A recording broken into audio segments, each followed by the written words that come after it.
بيدخل عندي 1000 رساله، لما اجي اشوف بقى الكونفرجن ريت الاقي مثلا نسبه قد ايه المفروض تكون مقبوله من ال1000 دول المفروض يسجلوا معايا، وايه العوامل اللي بتخلي النسبه دي تبقى 10 20 30 او 1%. هل الناس بتوع السيلز اللي عندي، هل طريقه التواصل بتاعتهم، هل البيهيفير بتاع البيرنت نفسه، هل الموضوع ده بيشغلنا كلنا بنفكر خير نعمل ايه بقى؟ فين فين يا جماعه الرسائل دي كلها مش هتسجل. بالظبط كده. انا علشان اعرف ابيع كويس لازم افهم الاول انا عميلي مين.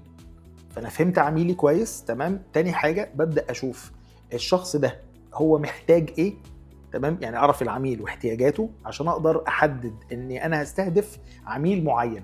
لازم تاني حاجه اعرف ايه الفرق بيني انا يعني ابدا ابص عليا انا بقى ايه الفرق اللي بيني وبين غير المنافسين، عشان اقدر اخليه هو يروح للمكان بتاعي مش لمكان حد تاني. على اساسه بقى هبدا اعمل المزيج التسويقي بتاعي، المنتج بقى بتاعنا والتسعير بتاعه والمكان اللي احنا بنتقابل فيه مع العميل بتاعنا وطريقه الاعلان والمبيعات بتاعتنا.